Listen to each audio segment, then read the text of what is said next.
Then I'm wrong, but I think I'm live. Or at What's least up, I man? hope How you so. doing? How was your week as far as trading goes? Because you were telling me you had a good trading week here. Yeah, I actually had a really solid week. It was probably not for the kind of it was more of because of some of the short positions I took. And we can definitely show the kind of like the thinking and the justification behind why I was able to pull the trigger on them, and not just pull the trigger, but actually, go in pretty hard with confidence. When you're dealing with short positions, it's a little odd because you're going against the market, you're going against some of the things that you think long term are amazing plays. And you're almost kind of like hedging yourself, right? Because we all have our long term bags as well that we're not touching, or at least I do. So it's always weird when you're going short, but it's just, so far this year, Austin, I can't tell you how many dozens and dozens of times I've gone short, and to the point where I don't really think about it anymore. I just kind of taking the emotion out of it, and it's just kind of like a process where if the charts show me X, Y, and Z, then I know that I should do A, B, C, and it's about that kind of simple. Do you short the market often? I was this morning, and I'm still very, very new in trading. I'm still learning, and I decided as of 3 weeks ago, I've been taking the plunge of going from a demo account to a real account. So, losing some money here and there. And because it was funny, you were talking about how you had a pretty good trading week, and I've had an okay trading week. Um, Mm-hmm. I think I ended this week almost neutral just because I'm still learning. Some days, like I'll be on a solid day where it's like 1-2 days and I'm like feeling good, and then it's that one like stupid trade, that happens and it brings you back down to neutral, and then you make some more money, and then you're back down. So, but So no, are this you this changing morning the I've been. amounts? Are you changing the amounts of each trade where you're going heavier on some if you had a couple of good ones? Is that what's happening, or?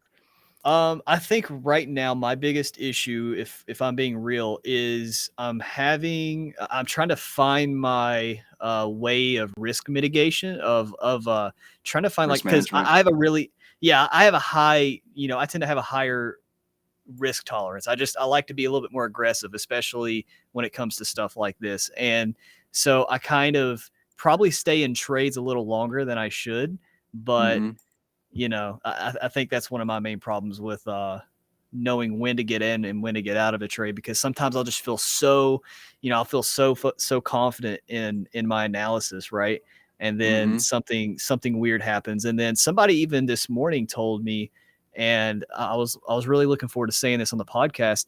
Somebody told me, when it came to, if you're trying to trade or if you're just trying to do market analysis or play around with, like you guys see here, Enrique has on his graph here, if you're making analysis, right, and you see the market not going with your analysis, there's something wrong. Like, your analysis should be, like, the market should be reacting to your analysis in some way, shape, or form, not you reacting to the market based on your. Does that make sense? Because, like, this morning I was in a call with the people that I'm learning through, and they had their breakout zones. They had all these Mm-hmm. little zones of measurements, and the market was reacting perfectly. Like, they had it all in there. And this morning, when the market opened at 8:30 or 9:30 a.m. Eastern Standard Time, it was like clockwork. It was moving between the lines, and it was breaking out. It was staying around neutral. It was just really, really choppy this morning, trading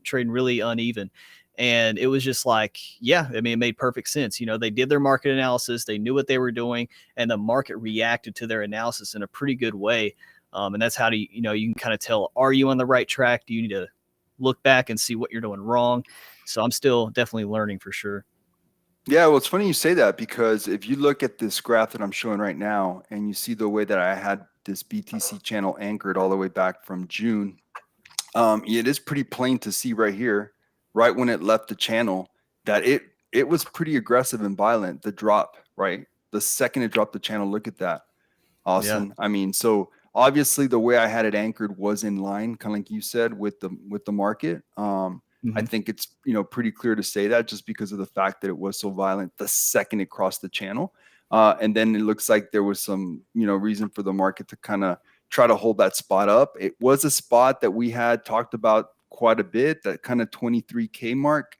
It did it even get that low? Yeah, 23.18. So looks like the market tried to front run the 23K right here, went up a little bit more, but this just too weak. The sellers were basically in control, and it looks like these bears came knocking, and they took their bull mask off, and turns out they're just bears. So it's pretty interesting to see what's happening here. Just because I kind of thought that maybe 23 would hold for a bit, and then we see more down pressure. But I didn't short BTC. I don't think I shorted Ethereum either. God, I had so many open shorts this week. I don't think I could tell you all of them. I can just tell you that my strongest and biggest position was the short that I did with Sand, just due to the fact that, like we talked about last week, I feel that a lot of these, metaverse or player earn games or all those kinds of gaming kind of protocols are still highly, highly overvalued. So anytime that I think that BTC is about to get hurt, that's where I look for my shorts first. And one thing kind of thing that I look for, I noticed right here about 3-4 days ago that the momentum was really starting to wane. You can see here from the MACD, it's really, the buyers are really starting to get tired, but it was still in positive momentum. So I was like, wow, this thing's about to go into negative momentum. The RSI was showing all sorts of weakness. And that's about when I got in. I think it was 4 days ago. So 1, 2, 3, 4. So it was right here around, about 127. I think I did a 131 and then a 127. And here we are now at 106. And I did close out one of my positions at 104. I still hold another one, but I'm not really sure what to do. As you can see here on the daily, we're getting really close to oversold. And the market does seem to maybe trying to, hold support over the weekend. So it's really hard to state, but Austin, I don't see any reason why alts like this one, especially Litecoin. I wanted to specifically show Litecoin because it's still in positive momentum on the daily. And so it still hasn't even gotten to negative momentum. This is going to get really ugly, like really ugly for Litecoin. So that's another alt that right now is in my sights. Now, are we a little too late to the party on Litecoin to open up another position? That's where the conversation gets interesting. If we look at the 4-hour on Litecoin, it's already in the overbought, right? So I think maybe the best strategy there would be to see if it starts curling up, it goes on a little run before it starts dumping again, maybe. I just feel like we might be late to the party for new shorts here. I just kind of wanted to show that, just because in weeks like this one, crypto is just a beautiful thing. There's always opportunity, whether it's a short, a long, doing nothing, having a plan and waiting for it patiently, like you're the old lady from the Titanic. There's always different things that you can do to just kind of put yourself in a situation to where you can profit from any kind of market volatility. And this is a trader's market. It's been a trader's market. It won't be like this forever. There's times when it's the opposite of a trader's market, and it's really hard to find these spots and for the TA to get respected. But for whatever reason, the TA has just been respected over and over again, and it's been pretty cool to see. Now, do you use leverage on your trades, or what? How do you go about that? Yeah, so and I need to be very clear about this. I do use leverage with some of my trades. I definitely use leverage with all my shorts, because of the fact that if I'm shorting, it's because I'm seeing a lot of different indicators that I like, and I feel incredibly, incredibly confident about my position. I still use very little leverage. I don't think I've done more than a Forex all year, not once. And I don't have like a run where I'll have 3 beautiful trades in a row. So then on the 4th one, I go 2x the other trades or 3x. I keep it the same. That way, if I have one bad trade, it's not gonna, equalize 3 good ones. So I try to be very, very methodical and not change the amounts at all. But yeah, I mean, you got to use leverage for me, I use leverage when shorting. I very rarely use leverage with going long. I almost never use leverage when going long, actually. There's just no need. I have enough capital, I have enough dry powder. And I don't want to be stuck in a long position, especially in this bear market. So no. And to further answer your question, people always ask, well, how do people lose money on a bull market? Because it happens all the time. Most traders in a bull market lose money, and the answer is one word: it's leverage. They use leverage. Yeah, it's as common That as liquidation, right? liquidations. So if you look at something that I had here, I'll show you. This was the last 24 hours, guys. 603 million. Wreck. Yeah. Look at this though. 24 hours, 603 million, Austin. Well, it's That actually is a really insane. cool, in addition to what you're showing, if you go to GMX, right, it's a really popular platform that people use to leverage trade within crypto. And I use it not to trade, but to farm AVAX, because I'm bullish on AVAX.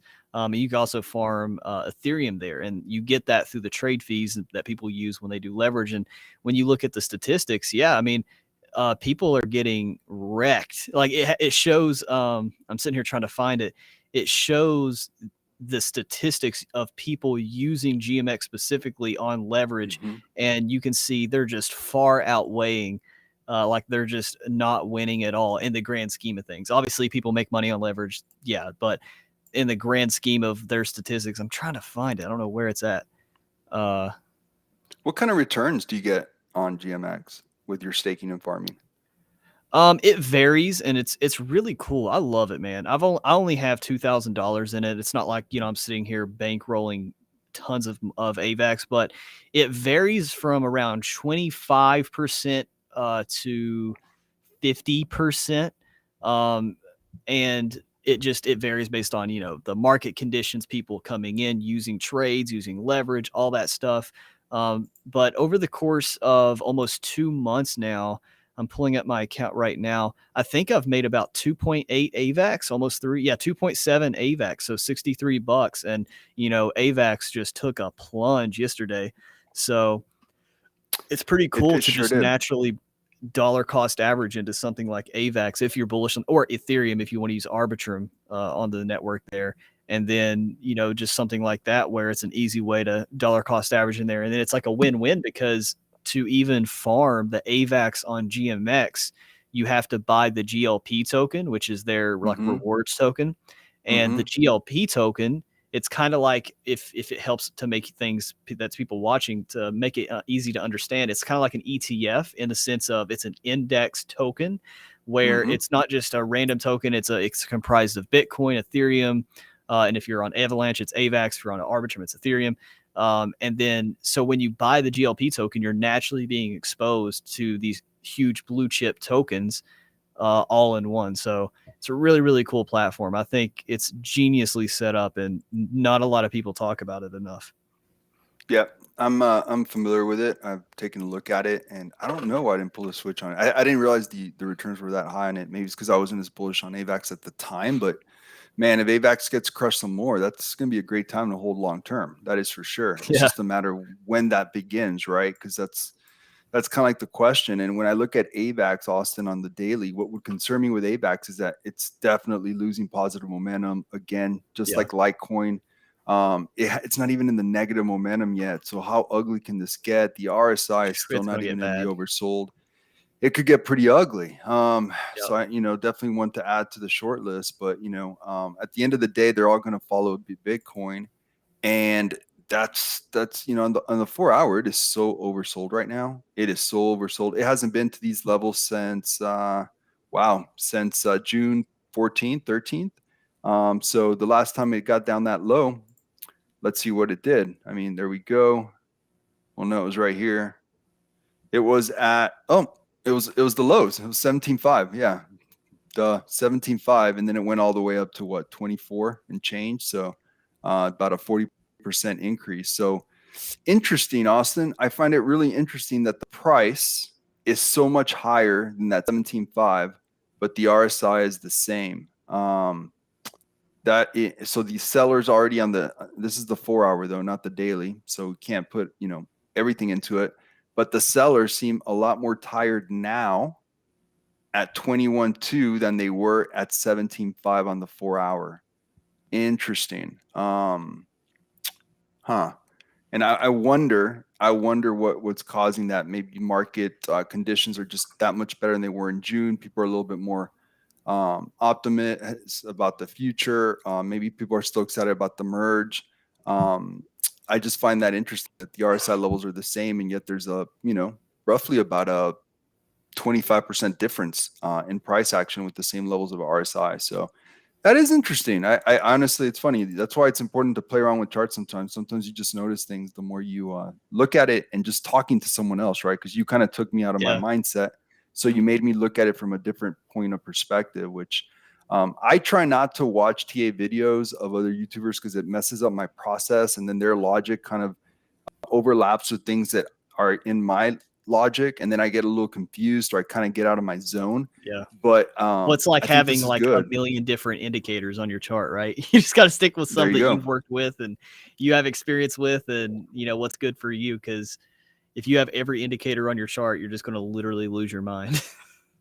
Yeah, no, that's a great point. That's a great point. And I don't know if you got a chance to see my tweets, but I kind of sent out a tweet about this when it broke this wedge Yeah, I've seen yesterday. that. And look at that, man. I mean, that's just a wedge like this all the way back to mid-June. That's a powerful wedge. And not all wedges are created equally. Not all structures are created equally, but this one was just, I mean, it was a tough one to ignore. And the second it broke out of it, I was like, "Oh, here we go, here we go. Let's Did go you full enter short." into this one? Did you take advantage of that one? I sure did, but I used this to give myself the justification for going as hard as I did on my shorts. Okay. So that's kind of like what I was using as a major indicator, right? So I kind of showed you the indicators here that I used, and this RSI right here had just broken this little trend. So here I'll show you something I really liked about here is that when I was kind of thinking about improving on this, position, I had broken the RSI trend as well. So the more indicators, the more comfortable I feel. And it's just so much easier to take on short positions when the market's acting the way it did. And, you know, um, we'll see what happens. We'll see, how low Bitcoin really does go. And, nothing goes straight down usually. But so you got to figure that there might be some kind of relief coming up Mhm. soon. But look at this, Austin. If we look here from June 5th, or I'm sorry, June 7th, I mean, that was nothing but red for like days at a time. And I mean, that's a lot of days. So, it could keep dropping if sentiment is low enough. We will see. I mean, what was that, 8 days in a row of red? That's a lot. That's a lot of days in a row. So we'll see what happens. But with the merge, talking about Ethereum real quick, Austin, what are your thoughts as to how you're going to play it? I know a lot of people were already accumulating a ton of Ethereum, thinking no way that Ethereum is going to take a huge fall because of the merge. And here we are just a few days later at over, I mean, we're getting close to 17% drop since it hit 2040. What are your I thoughts? think What are you expecting? I think just from like a psychological point of view, right? Where we've been in such a bloody market, people left and right have been trying to make money some way, shape, or form. I think, people are just are going to try to use this whole event just to try to make money, try to trade on the news type of thing. So we, I don't know, we may see like the Bears and the Bulls fighting each other as far as like who's going to win, because you just have those people that are just heavily taking profit, and then you have the other side that's just heavily trying to try to take advantage of this because they think they're going to buy up. And then so I feel like even after the merge, as far as if we're talking just straight Ethereum price goes, I still think we're going to bleed. I still think we have some time, because at the end of the day, Bitcoin is still this major market maker in terms of just of crypto in general. And I still think Bitcoin itself is going to go down a little bit. I don't think we're anywhere near, because crypto hasn't experienced this level of like economic craziness, right? Like it just Never. hasn't. It's never experienced this level of just uncertainty, things happening in the world. All this stuff. This is high, like peak mania for crypto. I mean, even stocks, right? Like nothing is like turning to the upside. And we see Bitcoin following a lot of the major stocks, and we see the stocks following a lot of the major things. So it's just this domino effect. So, we still got some time as far as long term goes, but I see some crazy uncertainty in Ethereum. I can't predict, but I think there will be some heavy profit taking when all that happens for sure. The people will just sell the news. Yeah, so you hit on something I think is pretty important that people are not talking about enough, and it's the fact that Bitcoin has never seen quantitative tightening. You know, it's always been Yes. under the umbrella of quantitative easing. So Yeah. it's really hard to compare it to other times because, like you said, it's never seen anything like this. Like it saw the turmoil and the craziness of COVID, right? And it dropped all the way to 3K or 3,500, whatever it was. Mhm. But that was but then it did that quick, easy V. You know, it was like a V-shaped recovery because Powell and the government was just filling up the market with all this liquidity, highly not organic liquidity, and here we are now. This is the consequence. I mean, there's consequences, right? And this is the consequence of it. Is what's happening now. And it's not just that, right? It's 14 years of quantitative easing. That's also because that we are where we are. So that's why it's so important, I think, for the Fed to keep pushing on the brakes and not let the inflation monster get a hold of us. Because if you look at the news that came out of the UK yesterday with the fact that they're at 10% inflation, and they guided that they're going to be up to 15% in 2023. 15%, Austin. Just think about that. You have 10K in Dude, your that is bank. crazy. That is That's absolutely 1,500 crazy. is gone. Boom. And Or see, 1,500 it's of like buying power. I don't understand how so many people are acting like this is a surprise. Like so, like the you can't just like we see this with crypto, right? We have seen this with crypto. You can't print anything out of thin air and retain the value the same as you had before you turned that printer on, right? You Yeah. just can't. So when we printed all that money, we had stimulus checks left and right. We had people taking advantage of the small business loans.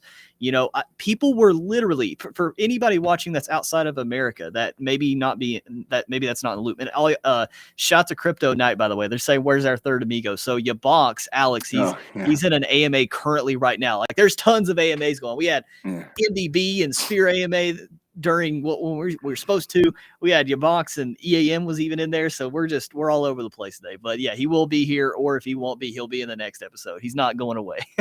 But No. no, but with the stimulus stuff, right? People were literally with the small business loans. You could get up to $10,000 was the cap. So if you had, say, up to 10 employees, if you were a small business, you could literally get $1,000 per employee for just saying you were in some type of crisis or say you were missing money that you had to pay your employees. People were printing money from the government just by doing that. People didn't have businesses. People were selling stuff on Facebook Marketplace, claiming they were a business and It's getting crazy. tens of And some of thousands them of got caught, dollars. right? Some of them went to Oh, jail. some Yeah. people literally made airports. Okay, this was a big one. I don't know the exact intricacy of how this worked. Right, people bought an airplane, so they'd buy like some cheapest airplane you could buy. Claim that they were how was this? Claim they were like an airport like type of business, and because that's like one of the most expensive businesses, right? And they would get all this money, but they had none of the infrastructure of like what an airport would be. It was Amazing. it was so bad. And the thing was, what got these people caught, it wasn't that they did that. There's still probably tons of people in this world right now in America that are taking advantage and bearing the fruits of the money they basically stole from the government. It's that they literally were on Instagram, on Facebook, talking about all this money they just recently have and, doing all that goofy stuff. And there you go. They got caught. They were Amazing. basically handing them over to the government. But oh man, so much Yeah. money was just printed out of thin air and used and abused. I'm sure a small percentage of that actually went to the people that really did need it, and that's great. Hmm. But at the same time, it was used and abused with little to no stipulations, and you cannot be surprised of what we're seeing. We're going to see, as far as like economics wise in the macro level, I believe we're going to Hmm. be seeing this for another 4 or 5 years, if not more. Like this is a long-term issue that America needs to settle out. We have presidencies, right, that last 4 years. So we're not going to see change happen in a few months or even a year, right? This takes long-term solutions to a really Oh, bad it problem. definitely does. Yeah, I mean, some people think that when the Fed does what it does, sometimes you don't see the effects of it for 12, 18 months. So, Yep. and that's something as, huge as rate hikes or rate decreases. So, yeah, it's going to be very interesting to see what happens if we can defeat the inflation monster, what the rest of the world does, because we're also connected now. So, when we had that rise in the markets last week, it's like everyone was happy about a couple decent reports that came out from the US, but what about the rest of the world where energy prices just keep, going through the roof in Europe?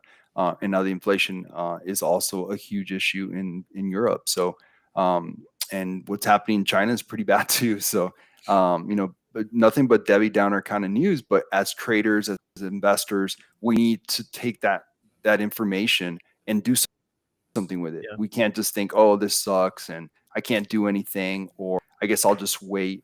There are moves you can make, and I think that's why shorting is such a big part of my Yes. game and what I do, because it allows you to take advantage of situations like this. And think about it, guys. If you're increasing your dry powder for money that you made short in the market, when it is time to go back in and actually, go in for more bullish conditions and as DCA, because it's impossible to pick a bottom, right? But if you're DCAing close to the bottom, that's just that much more that you can put into it, and you're actually increasing your bags instead of decreasing the power of your bags because they're just getting destroyed all this time. So yeah, Well, that's why I'm a big that's fan of why it. that's why I'm learning, and I'm still very, very new, like I said at the beginning of this, but that's why I've really been investing a ton of time in just learning how to trade in general, just because, just because this is how you can really kind of take control of your own money and wealth. And there goes my camera.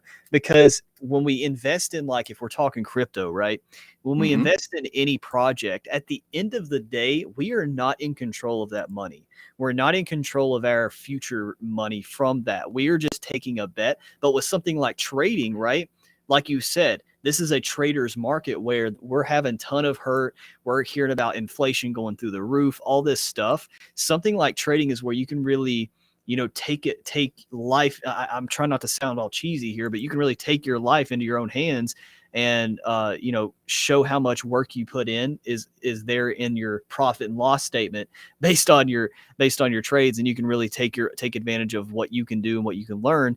And everybody has internet connection, right? Internet's pretty cheap. You pay 15, 30, even $50. I've seen some places for internet. You get a computer and or on your phone, and anybody can make money learning how to trade. And obviously we're not talking about some scammy gimmick of buying a course or some Hmm. craziness. Just learn the fundamentals of what fits you, because there's so many trading styles. I'm sure Enrique, he trades way differently than how I'm learning, but how I'm learning is Hmm. good for me. And so that's you just got to find something that really works with you. And I'm still learning, and it's okay. Like I said, I Hmm. think I ended this week right at neutral. So I haven't really turned a crazy, crazy profit yet. Last week I ended pretty good. Last week I ended on a really good note, but it was also a decent week just to trade overall. It wasn't It something that was was. super, It was a super. good week. Yeah. Yeah, it Hmm. wasn't something that was really challenging. Rather, this week, right? Somebody advanced like Enrique versus myself. He's extremely profitable this week, while I'm still, struggling a little bit to risk mitigate and read things, but it happens over time. Yeah, yeah. You got time. Do it slow. Invest in yourself first, much more than what you invest in the market. Is what I always say. And so you brought up something that's pretty interesting. You talked about the fact that you want to kind of be able to control your own destiny. You don't want to be controlled by like a 9 to 5 job, 8 to 5 job, whatever. So I know that you've done some things already as far as like passive income outside of crypto with real estate. What is your strategy there? What have you done? What are some of the biggest mistakes you've done so far? Because I'm sure that your first year, you probably look back and think, "Oh my God, I should have done things so different." Um, I, Tell me a little bit about that and what advice you give to someone that's thinking about going into real estate for the first time. I think the biggest mistake I found was I chased what was the most lucrative. Like I chased like areas of real estate that didn't really fit with like how I was passionate. So in real estate, that's one reason I love it, is there's so many different ways to invest in real estate. actively and passively. Actively, you could fix and flip houses if you have the capital, or if you have somebody that has capital, but you can find the deals. You can wholesale real estate if you have a ton of time that you can dedicate that to or scale it.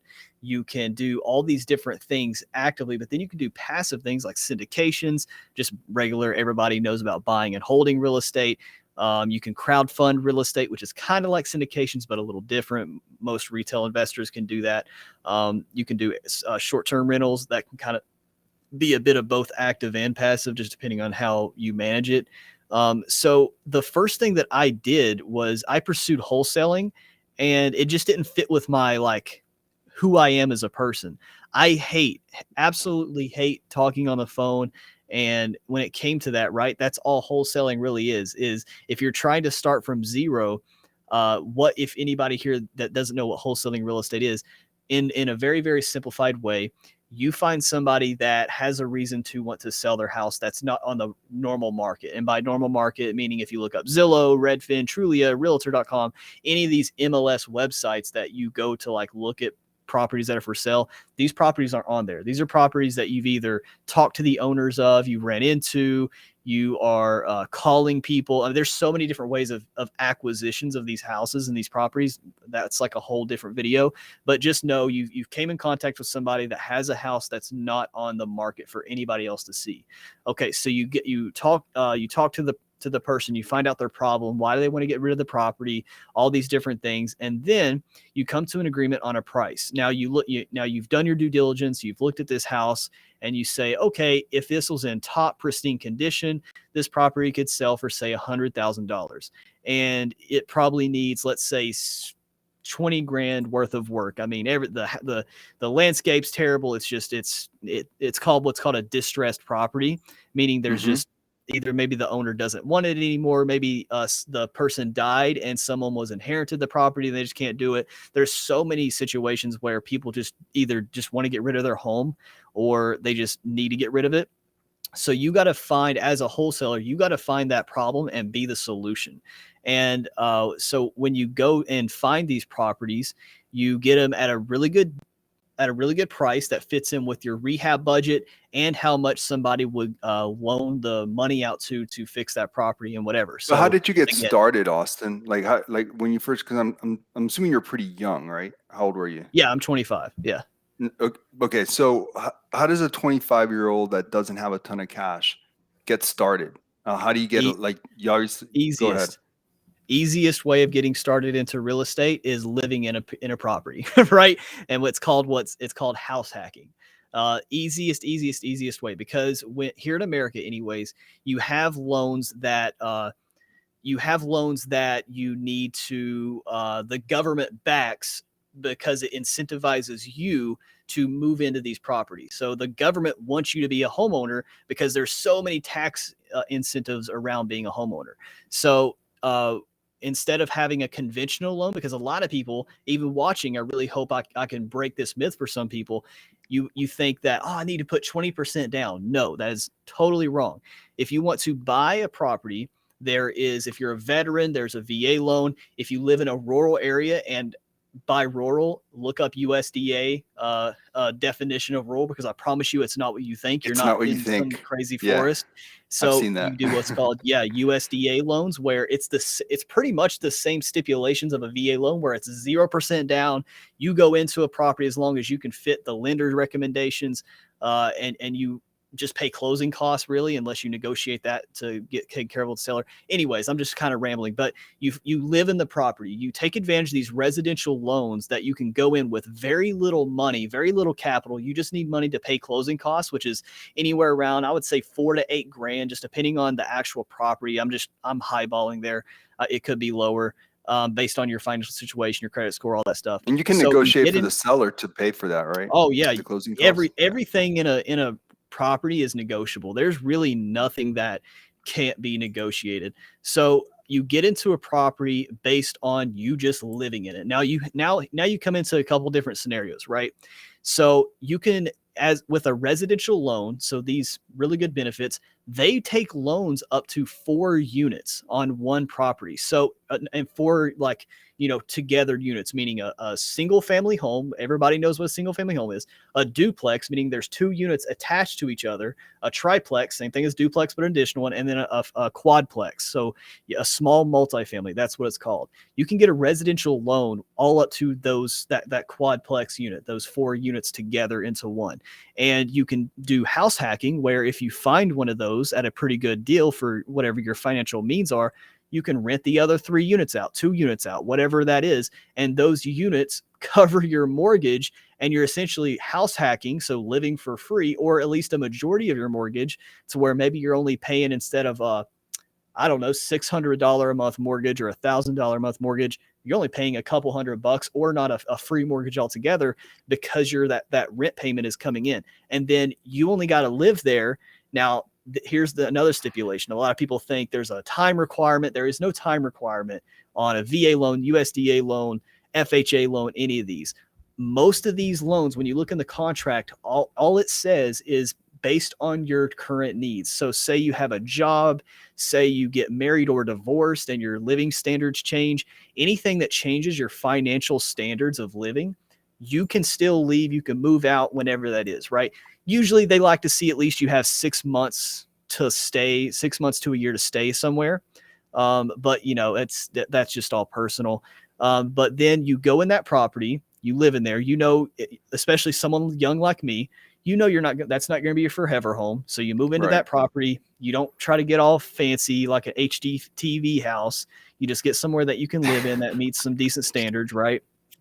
And then you go there, live in it. I had roommates, so I would just rent the rooms out, because where I was living, you just could not find a duplex, triplex, or quadplex.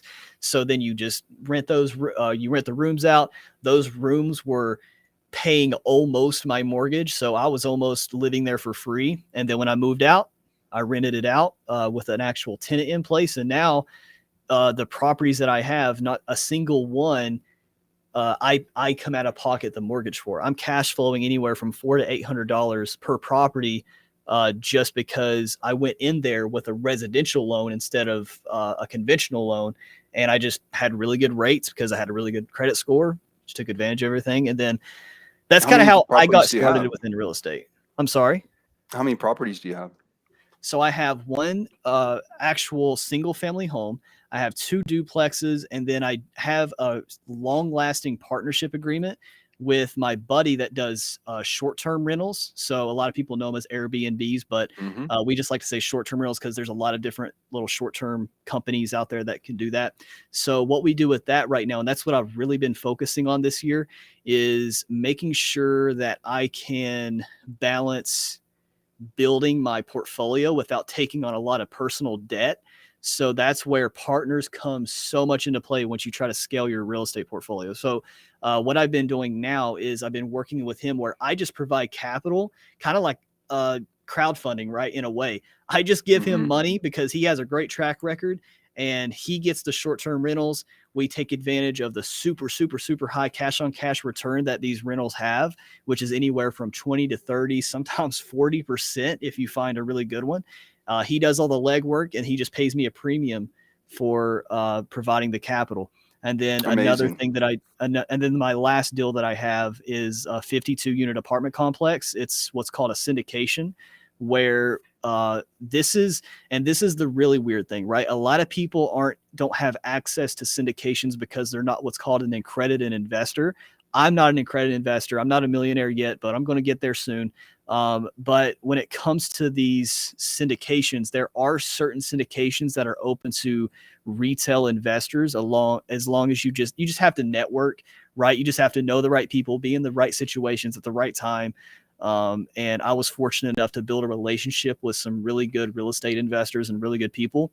So I was able to, have that opportunity presented to me. So it was that's probably been one of my most profitable deals to date is the 52 unit. Amazing. And at such a young age too. When I was 25 years old, because I'm a lot older than you, I was basically just didn't own anything. I was in an apartment with one of my best friends. I had a good job, but I was just, putting like 10% away. And then anything that was extra, I was like, fun money, let's go. Like, you know, Yeah, like the last thing I was thinking of is something like what you're doing. So you're so far ahead of the curve. It's crazy. So that's really cool. So for someone watching right now that's thinking, wow, that sounds like a pretty cool idea.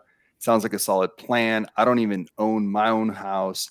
But I really like what Austin just said. As far as like an actual like tangible step that you would tell them, this is the first step, yeah, is because you kind of made it sound like you kind of already knew a few places. But if they're just, you know, starting from the first step, do they have to get like a real estate license, or did you ever do that, or is the first step something else?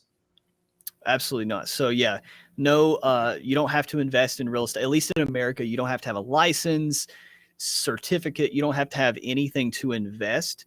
To the only reason you would really want to get a real estate license, and then there's even like, you know, you do get a little bit of benefit if you want to be an investor if you get your license, but there's just a lot of headache and money that I don't really want to spend. And you don't need a real estate license to invest, but you know, there is a little perks here and there. But no, I Because if didn't you're start doing out with. several properties, wouldn't that add up, that 3% over time? It's kind of like where I was getting at, but I guess you're like, too much of a headache, no thanks. Yeah, and it's just it again. It just depends on who you are, what your goals are. You do get like a little commission for people that what he's talking about, the 3%. You do get a kind of a cool little kickback if you're a realtor, but you know there's a lot of money that is involved with just attaining your license, keeping your license up to date, the physical active time you have to put into studying and taking the test, and you know getting your real estate license. It's like, yeah, you only got to do maybe 1 to 2, maybe 3 deals to break even and to have that paid for. But yeah, it's like the really it's like active time to reward ratio. And what I feel like as an investor, I just don't want to put in that time to be a real estate agent. It just doesn't really do anything for me. and Oh, and fair even then, enough. to your point, right? Because I don't care where I invest, right? I look at different markets, and those different markets within America anyways, you got markets that cash flow, and you got markets that are highly appreciating areas, and then you got markets that are really appeal to short-term rentals. Those are the three main markets I personally look at. And if I had to, you know, if I went and got my real estate license, those real estate licenses here in America only cover the state that you're in. So if I were to want to become an agent and oh, I hit my light, and take advantage of those fees, I would have to Hmm. get a license everywhere, and then you can see how the money would add up, the time. It just wouldn't really make sense for me personally in my investing journey.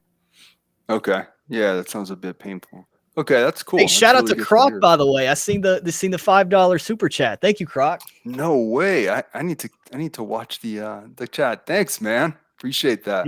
He said, see, I could watch this content all day. Yeah, absolutely. I think Croc likes the real estate.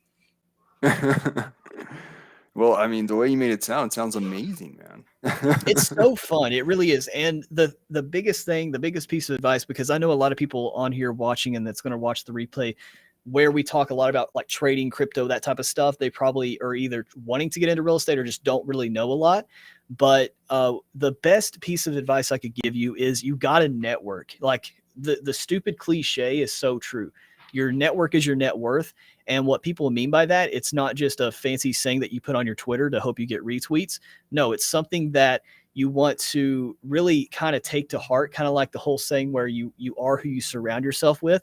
So I worked for free for a lot of people that I know now and I consider my friends. I helped them with content. I helped them with editing stuff. I helped them with just advice. I helped them look over properties. I gave deals to people. Like I would look for deals and feed them deals because they just didn't have time to look. Anything that I could add value to people. And over time, we developed those relationships. And that's why I'm in the positions that I'm in with these different properties, is a lot of them were just through networking and relationships. And if you want to take physical investing steps to get into real estate, start small. You know, you got places like Fundrise that you can just put $500 and crowdfund into these major syndications, like I talked about, these major things.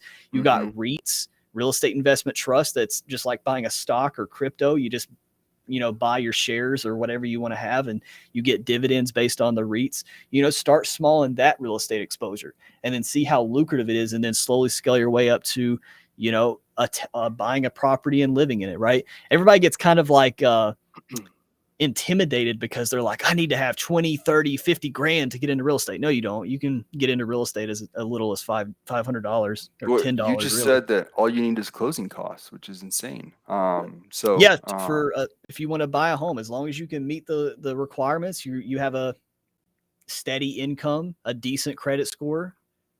You just need closing costs. I've flipped properties. I've flipped houses. I own a home. I've been in this home for a while now. Yeah. I had no idea what you just told me. I'm actually a little blown away. Really? That's insane. Yeah, I did not know that you can get in with just closing costs, and that's it. And we tried to buy a second property a few years ago, and it was such a pain in the butt because I am self-employed. I own a business, and so I didn't have like a W-2. And to get approved for that second, and it wasn't even like for us, it was just going to be like, not a flip, but it was going to be like a long-term rental.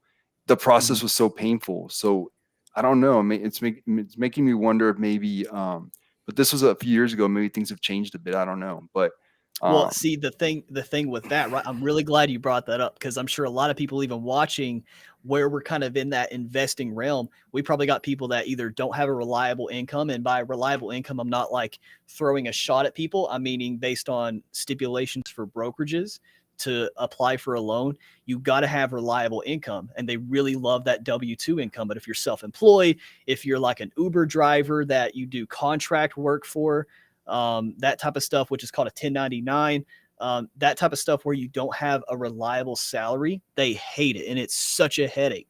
Now, this is a great scenario where you do what's called OTP, other people's money. OPM, I said that wrong. OPM, other people's money. So this is where, again, you network. So your problem, Enrique, and other people watching that are self-employed, is you don't have what's called a lendable, portfolio. You have the money, but you don't have the street credit to apply for these brokerages. So then you find people that have that street credit, that have that ability to take on debt, and then you provide the capital, just like how I was talking about with the short-term rental aspect. All you're doing is just you're the whale. Okay, we're talking about crypto. You're the whale here, and you're giving people the money that have that track record to handle that money for you, and you just collect paychecks, right? So that's a great scenario for people that have the money. They just don't have the income that brokerages like to see. Yeah, it's crazy. I don't know. We ended up having to put, I think, 20% down on it. If I remember conventional correctly, loans for 20% downs are a lot easier to get than a residential loan, man. When you start moving with residential, where you do get those benefits of zero money down or low money down, something like that, that's when the income really plays. But a lot of conventional loans, yeah, it's a little more lenient if you're self-employed. So, all right. So since we're in the subject of it, and maybe we can like migrate back to like crypto and DeFi, when For sure. projects like Code 7 came up that they were going to integrate the blockchain to real estate, Yep. did you automatically think, no way, this can't happen because of your background, or did you get excited and think, oh my God, this is amazing? Yes, this is a project I can jump on.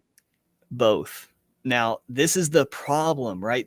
So many of these people are doing it wrong. Like I've talked to 4 projects now because I love real estate, and I've talked to 4 projects. Like I just wanted to talk to them. I was like, listen, I just want to hear what your strategy is because I want to see a crypto project work because it's so simple. It's so simple as far as using the lucrative capital raising benefits of crypto and applying it to real estate. And this is where I think it comes into a really hard pain point is you got a project that is, you got this DFirm project, right? DFirm, this is the newest real estate one, and they have a token. They have a rebasing token, and they're wanting to do real estate.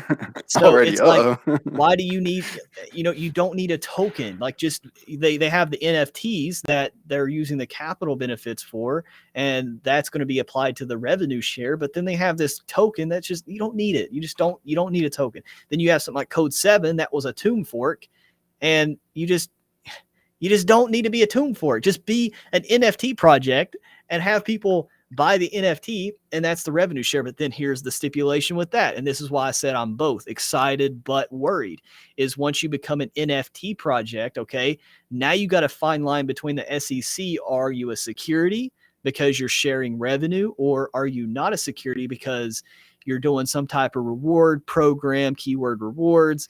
It gets a little weird. So I've seen a Tune Fork do it. I've seen now we're about to see a rebasing project. What about the legal aspect of it, Austin? Is that something that you thought was like just something that sooner or later there's no way you can get around it, or did you think that that was okay? Like attainable for them to do right now? Yeah, as far as legalities of it, because I heard a lot of people say that legally it just wasn't ever going to happen. It can happen if you do cash first. So when they raise this money, they will not be able to finance a property because they're a new business. They have no cash flow and they have no track record. They don't have a financial report to show that those brokerages that were good for this money. So it will work if they buy the properties in cash. So from the I think we're losing you a little bit. Oh, can you hear me? Oh, I think that's better. You guys can let us in the chat know if he was kind of breaking up, or watch it be me that was breaking up.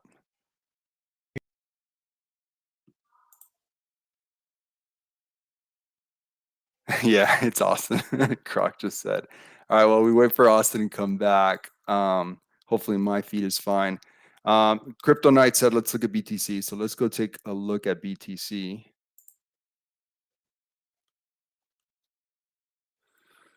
Wow, guys, we're about to hit 21.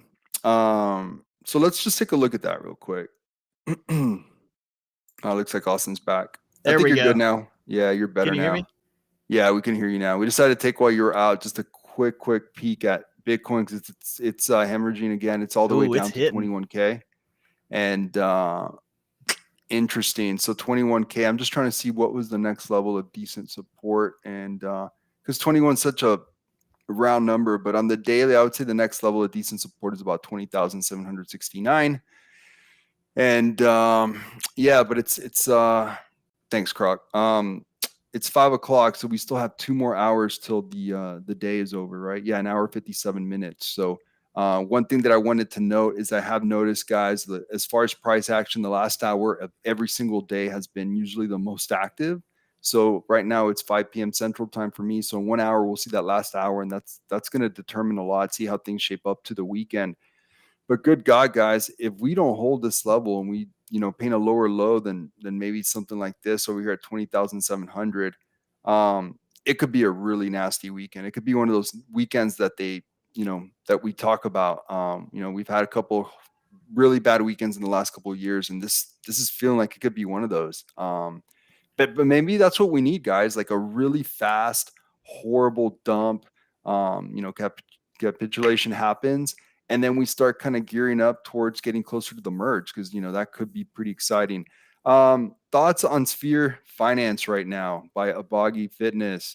I'm going to leave that one to Austin. He's the Sphere expert. I've been the Sphere fudder, and I have not been the Sphere fudder because I dislike the project or I dislike Sim or anything like that. I just feel that it has caused me to be Mr. No like you as Sphere late, but then something happened. So I'll set it up for you, Austin. I'll say what I know, and then I'll kind of grab the baton. Just a few days ago, Sphere was about to hit 5.00, I guess half a cent, and then somebody named Jess Yeckel does this video, and I say that sarcastically because he has like 200K subs and he's been around for a bit. I know that you know him, and he does this video, gave a very compelling argument to why he likes Sphere long term. Austin, he threw out a huge number. Like, this number is so big that you got to be kidding me. He said that he thinks its market cap. I didn't watch the video everybody's talking about. Yeah, give me to some watch TLDR. It's really good. I was gonna ask. It's a shame you haven't watched it. I guess I'll have to watch you next week because I thought to myself, how much crap has this guy put in as far as hours in production to do this video, because it was so well produced. It looked like he hired someone to do the video. Like, I don't know if he does or doesn't, but it just had a lot of work. It had all these sound effects, like a million different shots. It looked like one of those videos that takes weeks to do. But the net is that he said he gave a very compelling reason for why he likes Sphere. And then he said this big number that he thinks that they can get to a 10 billion with a B market cap, which is kind of a mind-blowing number. Yeah, there's a Boggy Fitness. You see, I wasn't wrong. 10 billion market cap. And he, and of course, you know, kind of like what he did with Titano, just, you know, something very similar, right? He did that video on Titano, and then Titano just went nuts. So that's where this run right here came up with Sphere, is right here. I'm going to call this the Jesse effect. And then we had the, and then we had the realism effect of, hey, we're still in a bear market. Yeah.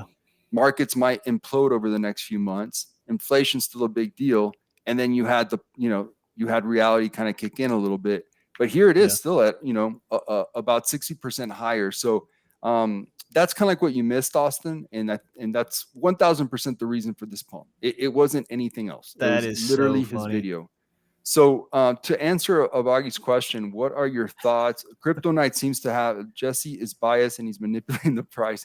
I mean, that's something to talk about too. Is that really manipulation, or is that just, I mean, if you have that many subscribers and you do a video, it's going to have cause and effect, right? Like, I mean, that's a lot of people that watch his videos. So Austin, what are your thoughts to answer Abagi's question? And again, if you can kind of hit on what Crypto Knight said, I would love to hear your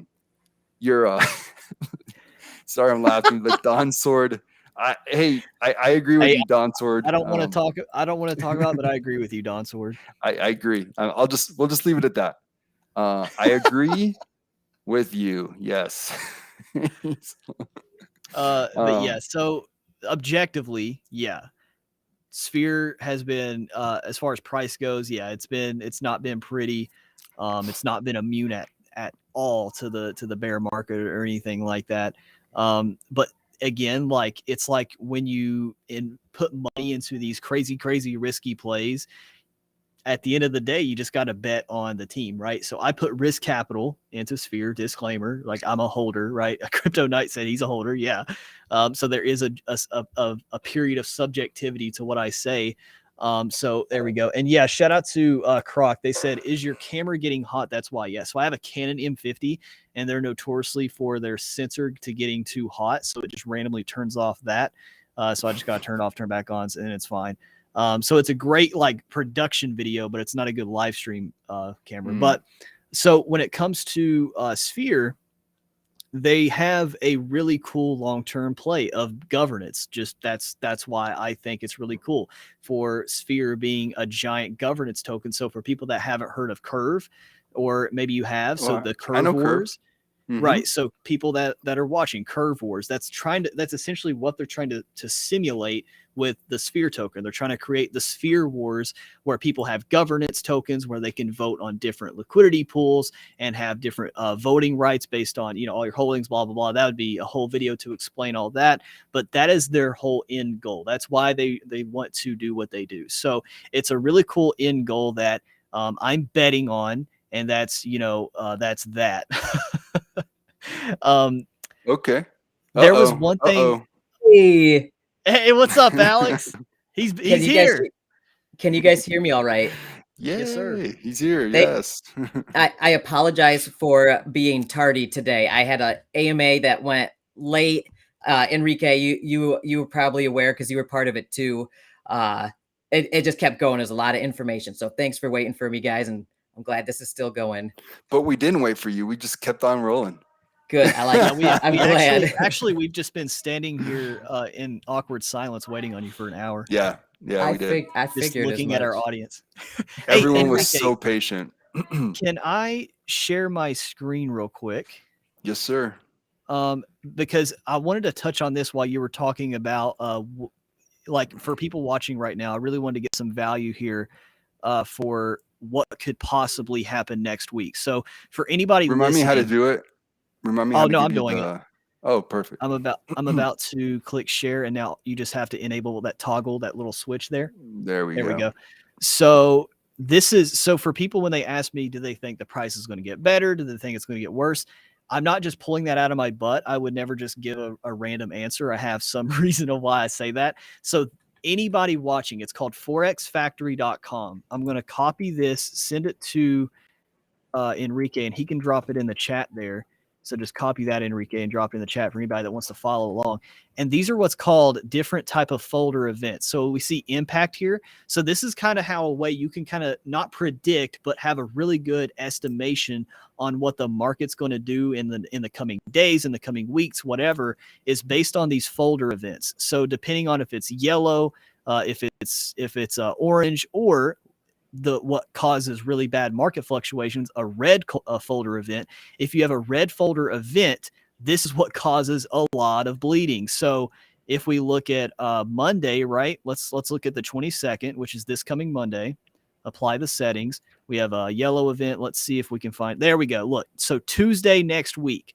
Okay, this is just me predicting. Okay, this is not me forecasting. I'm thinking we're going to see some bleeding in the market Tuesday, right? We have in the European in Europe here at 3 a.m. my time, we're going to have all these red folder events. Then my time comes around in the morning when the market opens here, right at market open, right, 15 minutes past market open. We're going to have a red folder event here, so you can kind of see that these red folder events, they could either have they have a really significant impact. This doesn't mean I'm actually misspoke. This doesn't mean it's going to be a bloody event. It's going to mean that it impacts the market in some way, either good or positive. It just means that So it's going to create volatility. It's going to create volatility. Absolutely. Okay. So then you have the forecast, and then based on the previous. And then if you look back in time, it'll show you exactly. So this is a really, really good tool that you don't have to pay for it or anything, for anybody to just have bookmarked into their computer, that if you want to kind of look at, and this applies to anything, these folder events have a domino effect on crypto, on stocks, everything. They impact in some way. This for a while. Well, this is one thing. This is one thing I use just investing in general. I've been using and looking at this for months now, and yeah, it's pretty accurate. If you see a red folder event, you typically see some type of major volatility versus days that you don't have red folder events. Interesting. Okay. This is very interesting. I like how how Jerome Powell speaking is a red folder event. I everybody kind of I don't know, makes either their bets whenever the Fed speaks. I'll be right back. Okay. So whenever the Fed speaks, people start making bets on it, or they go and sit in cash to see what happens afterwards. Crypto Knight says, you didn't miss much. Austin was going on and on about his girlfriend. It was what are you talking about? What's going on, Austin? Troubles at home? I don't know what I don't think I even mentioned her, but I don't know. I think Crypto Knight has a vengeance against me. I think that's what it is. Boggy Fitness says, never finished hearing your thoughts on Sphere. I think I said everything. Just essentially overall view. It's just a bet on if this project can be a really massive governance token. And that's really it. Well, we've never seen this asset. Sorry, go ahead, Alex. What's that? On Sphere. Sphere. My thoughts on Sphere. I'm not sure. I haven't been following too much lately. I know they've been doing like 100,000 a month in terms of, what was that? Is that farming on their liquidity program? In terms of revenue, it's from everything. It's from their everything. Quantum liquidity as a service clients and the farming revenue, or it might just be farming revenue. I don't know. So it does seem like they're kind of making good on some of their promises to generate that revenue, right? That was a lot of people were kind of concerned that like they were going to change up their model and then not deliver. But it sounds like, $100,000 a month is nothing to sneeze at, especially for like a small or micro cap or nano cap project. I don't know what their size is at the moment. I haven't checked in a while. I also know that they were doing a partnership with Astro, so 100 days. Mm-hmm. And so they have some stuff in the works there. So that's interesting as well. I want to see Now, what it does I during a bull market. I We don't haven't seen that. know about the whole Jesse prediction of a $10 billion market cap. I think I don't know. That's a little. That's out there, man. I mean, well, Shoot for the moon. if it happens, that'd be crazy, right? I'd be happy, but It'd be that's a interesting if you because since you know him, you should ask him like where did that number come from? Because he didn't give any. He really didn't kind of give the why. I was kind of hoping he would, since it was such a big number. I wanted to hear the why behind it. That would have been really, really good to see. But 10 billion market cap would make it the 10th largest token in all of crypto. yeah. I don't. It's why. What's oh man, it just Okay, it makes me laugh uncontrollably. Just I don't know, man. that's a big thing. So Don Sword asked about Walrus. That's a great question. That's a really good question. I don't know if you guys have you guys been kind of following the price action with W share and with Walrus? I'm honestly No. I don't have any. Okay, Yeah. I have. So, yeah. Okay. Do you want to? You're probably a little closer to it because I was part of that back to peg campaign. Try to play it a little bit there, and You called it. I, You called it. You said Yeah. it was going to work. You said you're a fan of the I guess the process behind that campaign yeah, and it's everything you said basically happened. it's an aggressive way for the protocol to buy back the Walrus tokens on the market to then use it to create protocol owned liquidity. And what that does is like it shoots that thing back up to peg very quickly. It's expensive from the treasury's perspective, but it's a strategy, and like you got to manage the supply in the market with the supply and the protocol. And it's using the Ames DeFi smart contract for the back to peg campaign, and it was very successful there. And so yeah, they're using it. It's having the same results, and it's interesting. There are interesting plays that show themselves in that whole process, whether you're playing Walrus or W share or just in that peg campaign, getting those juicy daily rewards. It's cool, man. What do you think, Enrique? Yeah, so I want to talk about a couple things because there's something I saw in it. The 15-minute chart, pointless. All right, so this is what I think I don't like about this campaign. I didn't figure it out till after the fact. Is that it seems, and correct me if I'm wrong, you seem to know this campaign and process much better than I. The second that it gets to peg, you no longer, I guess the penalties or the taxes or whatever are kind of gone. So then the second it hits to peg, everyone's basically incentivized to sell. Is that correct? Well, Kind of. kind of, but You it's said, well? strengthened. It strengthened the liquidity, so it makes the protocol more resilient, at least for the peg token. So it gets it up to peg. It gets the boardroom printing again. So you'll see W share as it gets closer to peg. W share usually goes up more. So the Sure. share token is more volatile. So a lot of people will speculatively trade the share token. Some will try it on the peg token, but the gains are usually there are usually more gains on the faster moves of the share token. On the share, yeah. And with the back to peg campaign, it's an interesting tax structure. So once it gets above peg, for TWAP, once TWAP's above peg, so for like an epoch or whatever, it's been above peg, it will have zero sales tax or zero withdrawal fee to get Withdrawal. My out bad. I said tax. to get You're out right. of the back to peg campaign. So you take USDCE, you stake it in the back to peg campaign staking pool. It automatically like takes your USDCE, breaks it apart, uses half to buy up Walrus, puts a LP token together, puts it in the protocol owned liquidity. And then when you go to like withdraw that, you actually do withdraw that liquidity back out. But there's a tax structure there. So people who try to take part in that back to peg campaign, if they try to leave when it's only 90% to peg, they get hit with the 10% tax. So the people who bail on it, that 10% does go back in the protocol and strengthens it. For the people who are like diehard, they hold all the way, they really believe they're going to get back to peg, they'll be able to exit without that tax. And they'll also have gained like 1 to 4 or 5% rewards per day in terms of wrapped AVAX and W share. That's a good point. That's a good point. Okay, so yeah, I did forget that piece. But it just seems like maybe it needs a tweak, because both times it hit peg, it went off peg right away. Because I'm not saying that one is smarter than the other, but I just feel like the one that sold the second it hit peg, as far as a game theory perspective, played it better, and the charts prove it. And again, it sucks because life is not fair, and sometimes you do the right thing and you get hurt for doing the right thing. So being like, okay, I'm going to keep the protocol strong and keep holding so that we can stay over peg, so that the W shares can print.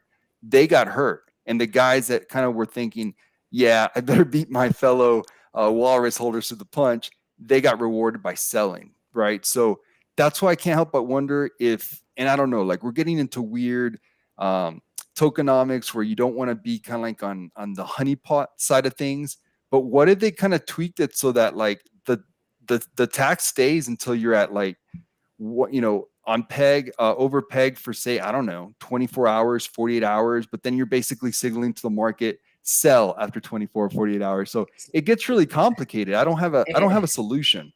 And they actually proposed that to the community, and a bunch of whales got skittish because they got into this knowing or thinking, the agreement was one thing, and now they're proposing the other thing. Like you're saying, it kind of almost seems like a honeypot at that point, because it's like a bait and switch, but they didn't do that. So luckily, Lame Hillbilly was very proactive in communication with the community and said, hey, what do you guys think of this? I'm just trying to gather some ideas and your sentiment on this.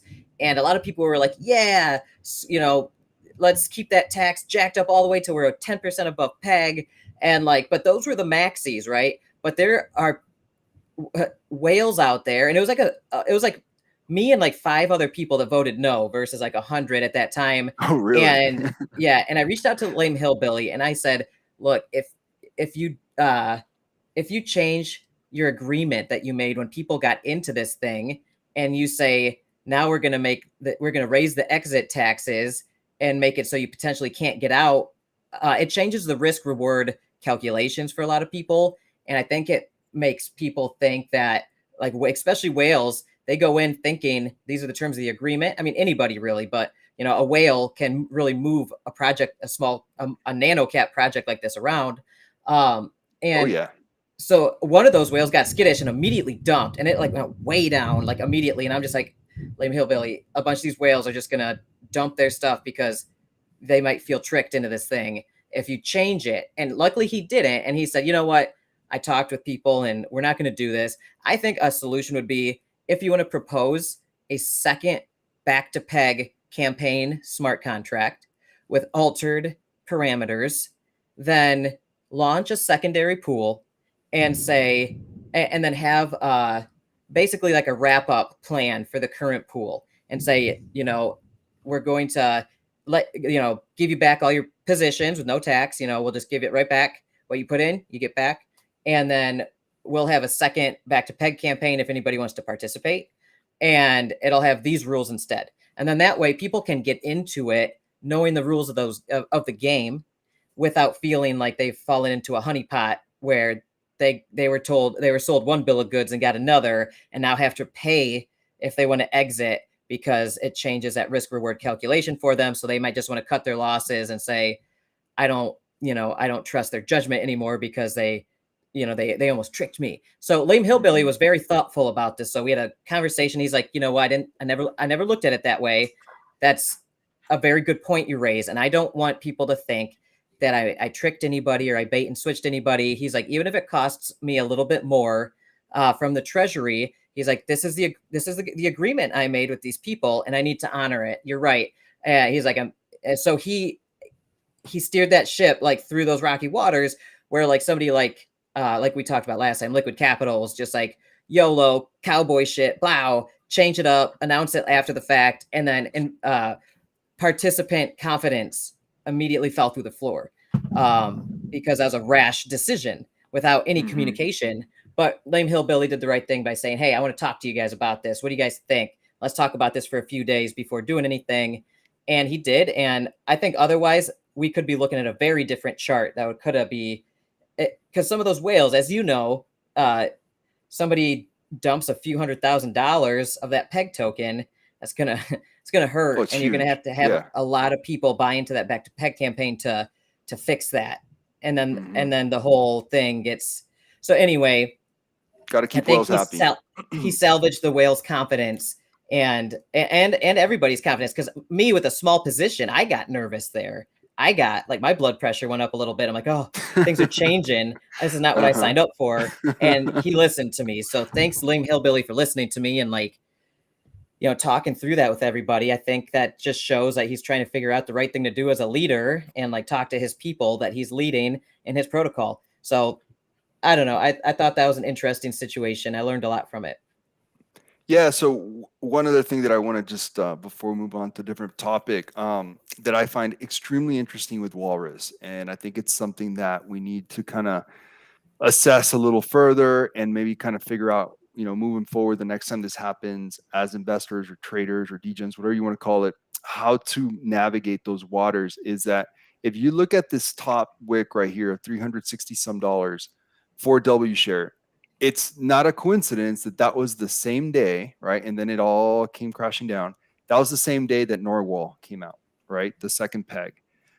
So something very interesting is that one could look at this from a very kind of like low level way and say, damn it, the team screwed up. They added something, they broke, you know, when something's not broken, why fix it? What are you doing? You added something that we didn't need. And ever since that day, things went down. But then it's kind of like the dev can't win, because if they would have done nothing and this happens, they would have said, well, the devs didn't do anything. They just kind of, you know, kind of rode the path and without making any changes. So then it's like you can't really win, right? So clearly you can't ignore the fact that the peak was when Norwal came out. So did maybe the excitement and the buzz about Narwhal, or I'm probably mispronouncing it, create that run up? Maybe, I don't know. Maybe If you people could tell me. split. Maybe people split their positions. Maybe some people said, "I'm going to sell some of my W share to get in the Norwal." I mean, they're rotational markets, they're liquid markets. We don't have enough market participants. We say that every week. So that would make sense. That to me is just like the most obvious answer is usually the right answer. So it does make you wonder if maybe these projects need to be more careful with how they add to the project. And as investors, we need to kind of like, you know, maybe risk off if they're about to add something new. Because you bring a good point. It adds another way for a participant to dilute their position in the core tokens if you add another core token. So it's like, you know, you got X amount of dollars in these tokens. Well, some of them are gonna be like, oh, well, I want to get into that other core token with the, you know, another boardroom that's printing. So they're gonna move some of that W share over into that.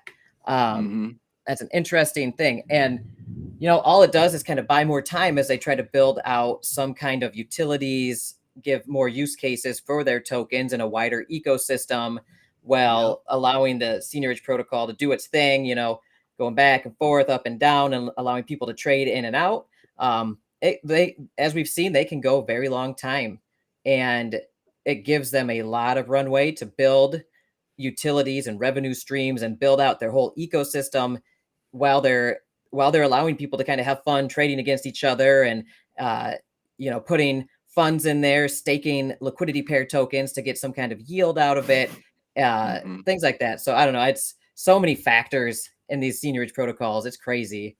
It's fun though. Like guys, it's all game theory. You guys know yeah? what's happening, right? What?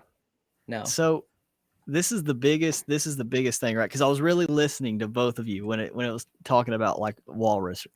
The biggest thing, and you hit that right on the head at the end there, Alex, is utility and use case. I know everybody is probably tired of even hearing that word, but if you look at any DeFi project, I mean, Enrique, you could think of anything and pop it up here on Deck Screener.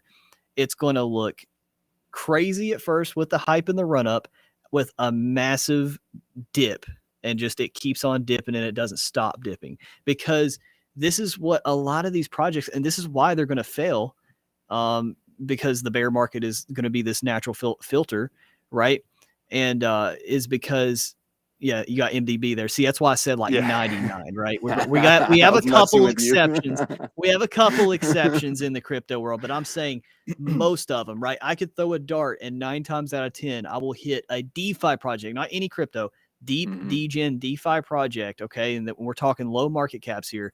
They're running up with hype and then they fall. This is because they focus too much on the passive income side of things and not enough on building an actual, like, why should this project even be here? So if we're talking about something like Walrus objectively, right, is I'm just sitting here thinking, or just let's zoom out even more. The back to peg campaign, we have these projects using the LMS system. We have some projects coming out in the future with their own versions of LMS. We have all these different marketing tools that projects are using to push their passive income, quote unquote. But that passive income is a side effect of use cases. Passive income should not be the only thing that is like driving you to this project, because it will do exactly what we're seeing. And when it comes to this, they're using it in the wrong way. And I'm sitting here complaining and not actually providing a solution because I don't know that solution. That's why I don't have a crypto project. I'm not a developer. I don't do that because I don't know the answer. I promise you, if I found the answer and I knew an actual doxed credible developer, Alex or something like that, I would make the project. Dude, I'm not touching a project. You kidding me? I'm not No. I'm not managing people's money. If price goes down, death threats go up. Yes, Screw exactly. that. But here's my whole tangent. Here's the summary, and I want everybody watching right now to really hear this. Don't think I'm fudding. Don't think. Be a human for once and listen to this. These projects are not creating use cases. They're just writing that whatever they're doing, that incentive, and then they're not working while the hype is there. So for instance, if we want to look at something like Horde, I'm not plugging it, I'm not shilling it or anything like that. I'm just objectively speaking, if we talk about Horde, they came out, everybody was like, at first, this isn't going to work. They're doing this weird little LMS thing. It's supposed to keep the price stable. It's not going to work. They rode that hype. They engaged their LMS. I don't know how much money they had, but obviously they didn't have any clients at the beginning. So they were burning cash at the beginning. But as they were burning that cash to maintain their marketing play, which at that point was the LMS, they were gaining clients to build real revenue for that utility of LMS. That is what I'm talking about and that's why they have still been increasing in revenue. Right now, they're over $1.8 million because they're increasing right there. See, so that is what I'm saying a project needs to do right. They have some marketing play, okay, whatever that may be, that is actually unique to them. And then that hype is only going to be there temporary. So if we're talking about Walrus or any of these Tomb projects or whatever, they're going to have that initial hype because they're different, they're new, we're humans, we like new things, whatever, shiny, whatever. But at some point, that is going to die down. And it's what those developers and those projects did during that initial hype phase is going to determine the fate of these projects. Another one I'm going to call out is Bloomify. Bloomify is the opposite of what Horde did, right? They're an LMS client of Horde, and objectively, I seen the announcement they literally just dropped yesterday, and I was like, what the heck am I reading? They're sitting here talking about they're posing these votes to the community that are like decisions you should make as a project leader, not as a, here community, determine the fate of the project, where essentially one of the votes were, well, two of the votes were let us run the LMS for 30 days. It has a 30-day runway. Do another one to give us a 90-day runway. When you were using that LMS system as Plumify, you should have been developing use cases and creating something unique to you during that time of price stability. Does that make sense? Like that LMS shouldn't have been the only selling point of getting into this project. That should have just been that buffer that you have to continuously work on making that project unique to you and unique to the DeFi ecosystem. So that's why I tell people this all the time. My mindset it has totally shifted, just because we're seeing things repeat, right? And at some point, you got to listen to Albert Einstein, right? If you keep doing the same thing, expecting different results, you're crazy. I'm paraphrasing. That's not exactly what he said, but it's what he said. And at some point, you got to listen to the dude because he's a genius. And if we see these projects continuously come out, have something that they're going to do, but when that something marketing wise runs out, and then they're like, oh shoot, now we need it. No, you shouldn't be doing that. You should have been doing that during that initial hype phase or that initial whatever you're talking about, and then come out with a sustainable way to use your token or whatever. So that was my rant.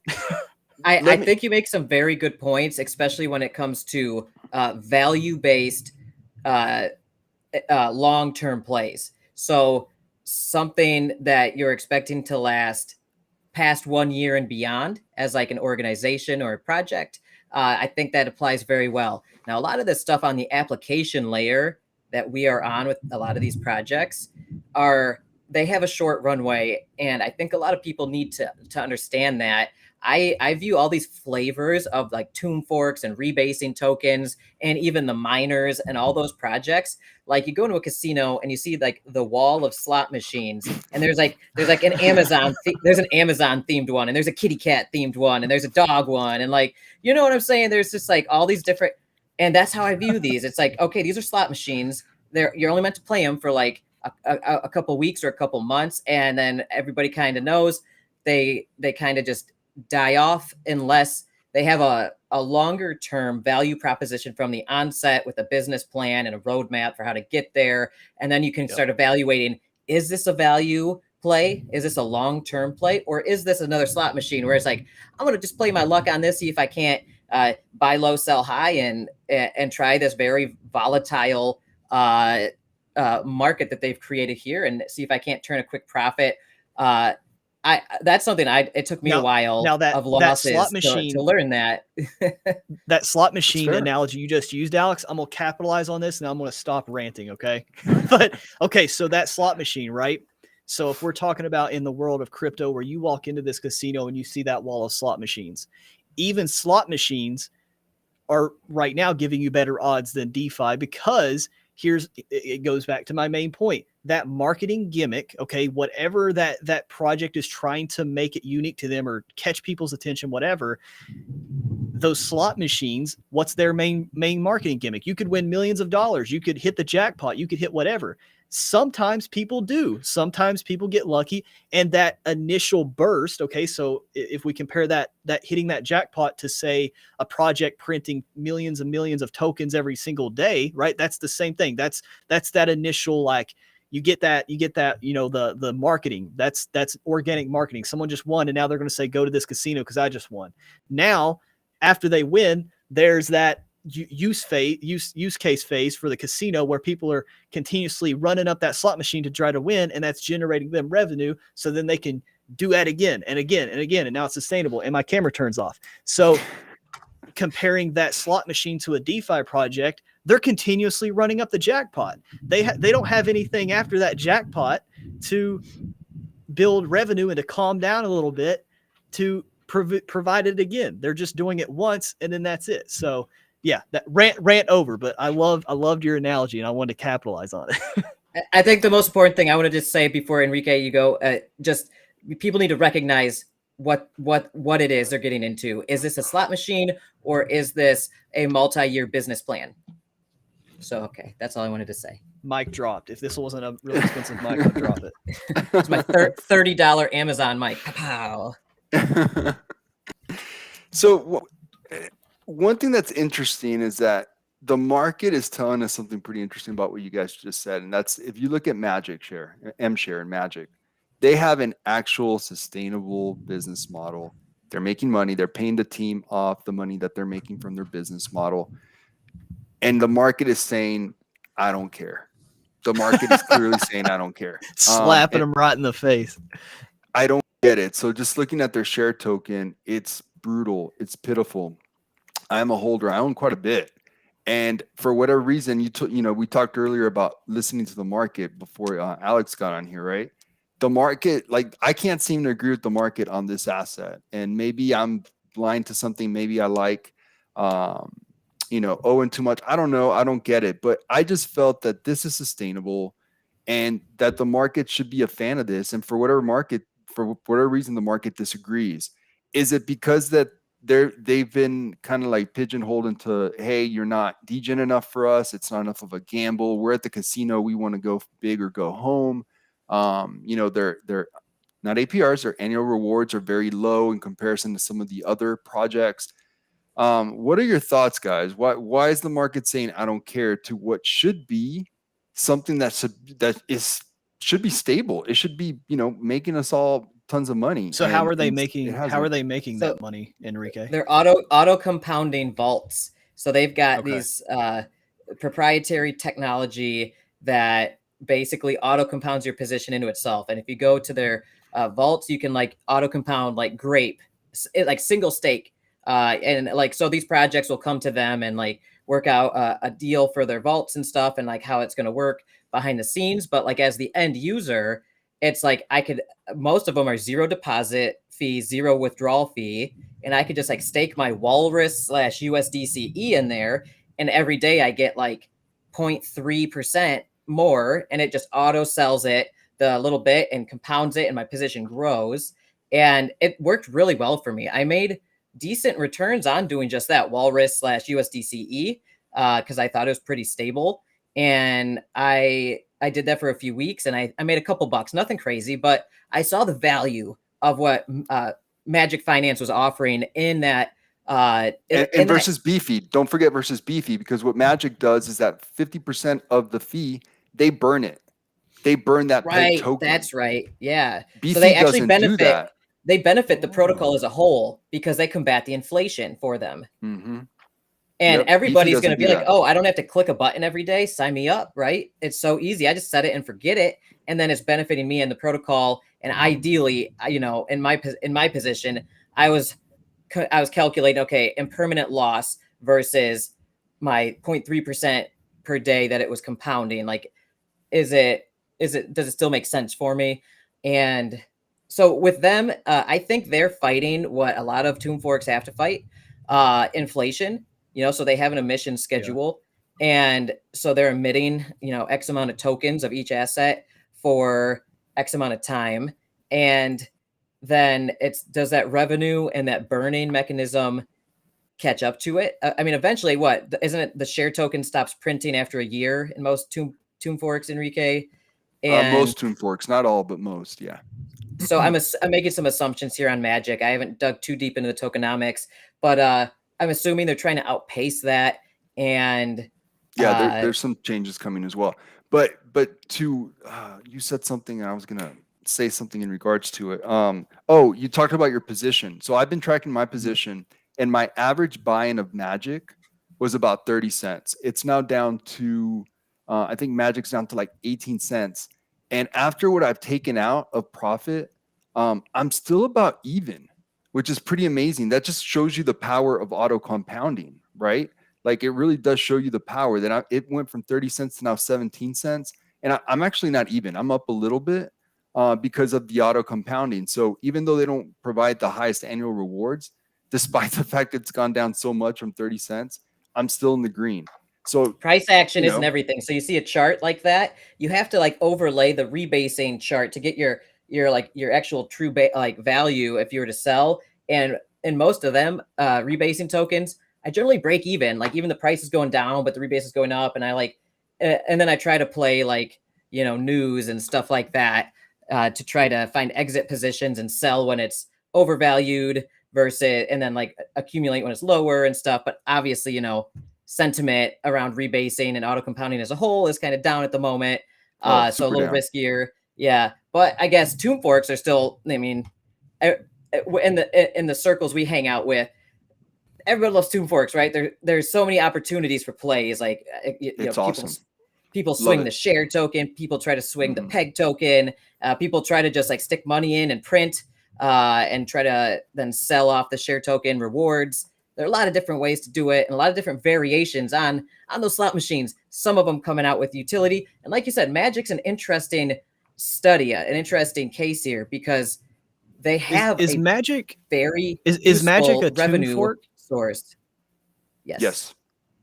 So is it like a tomb fork / Beefy hybrid? kind of thing? Yes, kind of yes. Okay. Kind of, yeah. Yeah, but it is definitely a tomb fork. I've been looking at it. And it's I got a think- unique value proposition, and it's very popular among a lot of the projects that that we talk about. Mm-hmm. Yeah, but the price So action's just. I think at some point, like, they might evaluate and talk with their community and say, hey, does it make sense for us to, now that we have this revenue generation model, to tone down the emissions a bit some way, or go to like a V2? I don't know how that would happen technologically. I haven't read the smart contracts if they have to redeploy or what to tone down those emissions. But it's like, does it make sense to do that? And then those who own MShare and Magic or whatever, is that going to then be like your stake that's not inflating anymore, but is then benefiting from the revenue coming in from the auto compounding vaults and whatever else they build out later? It's an interesting study case right there. Very. Thanks very for that interesting thought experiment. It's crazy because nobody, I mean, this stuff's so new, right? Like, nobody really understands how any of this is going to work. Because, like, like liquid capital, right? Nobody understood what would happen if they shut off that LMS, but like instantly community sentiment went through the floor. And so, like, you don't know. So if they do something drastic like that, like Magic, I mean, if they were to like flip it real quick, the whole structure on people, they could have a issue with community sentiment. But if they communicate it properly with a proper like PR campaign and really lay out the benefits over time, and all of a sudden people will be like, yeah, that makes total sense, we have to do this. And then the community will start that bullish sentiment could go with it. And then that combined with the revenue could create a situation where when they make that switch, the inflation's turned off, but the sentiment is strong, the revenue is coming in, and then you can get appreciating price action theoretically. I think that makes a lot of sense, but we will see. And like you said, everything's still so young. We don't know. A lot of people have been saying things like DeFi is dead. I think that's a silly thing to say, guys, because we're just scratching the surface. We're literally just scratching the surface. DeFi as we know it maybe is dead. DeFi is going to always do that. I think the whole premise of everything with DeFi is that it's constantly going to be evolving and innovating and growing into something else. So of course, what we saw 6 months ago, and that's going to be every 6 months, it's going to completely change and turn over on its head because it's changing at such a fast level.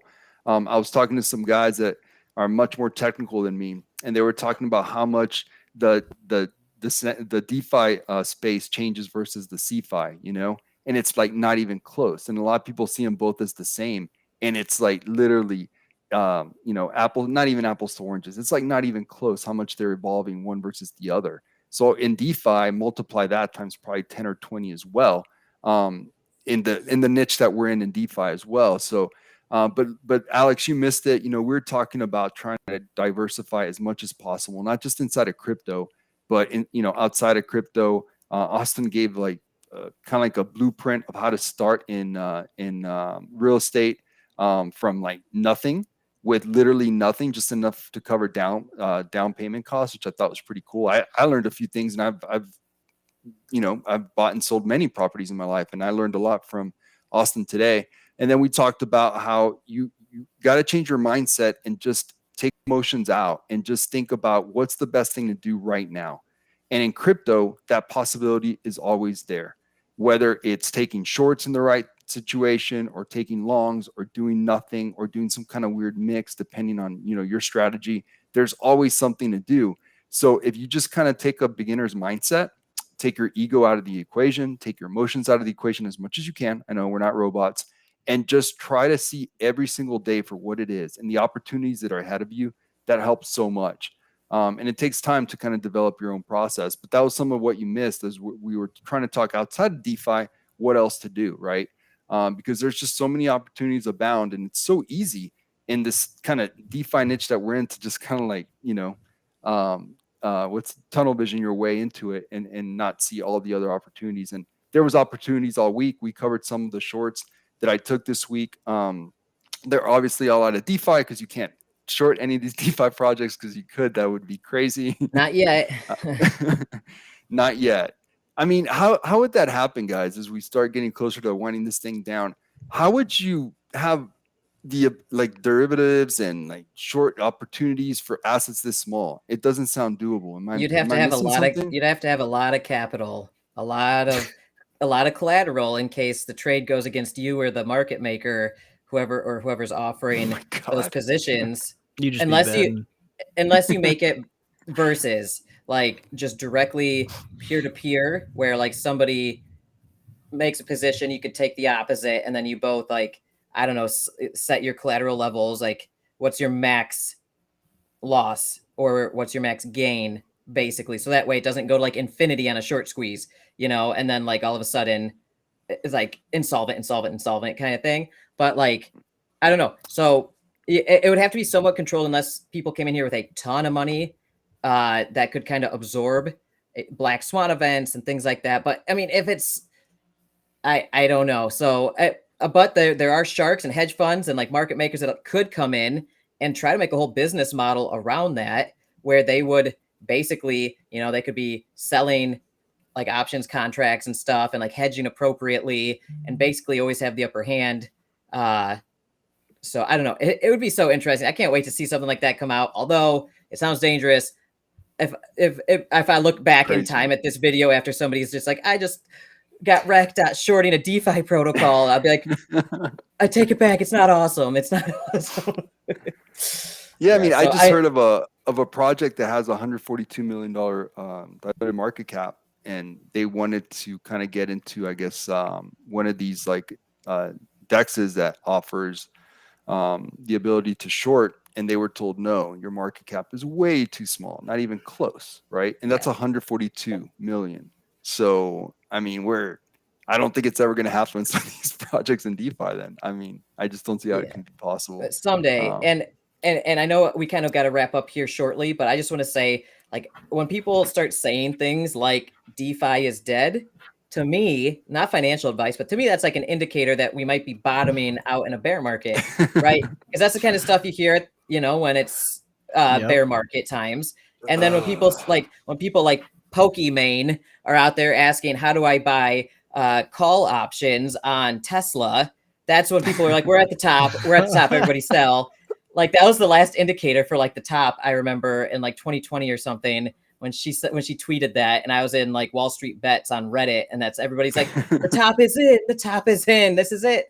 And it's like when they say, when your grandma's asking you how to buy Bitcoin, you might be thinking like, I should maybe, I don't know, maybe are we at the top? But then when people are saying DeFi's dead, this isn't going anywhere, but we're literally at the beginning of the S curve of like the biggest technological innovation of potentially my lifetime. I know the internet, and then like this is probably the next one. It's like decentralized finance combined with the internet. It's just like, I don't know. So I don't think DeFi is dead. I think we're still in the infancy stage.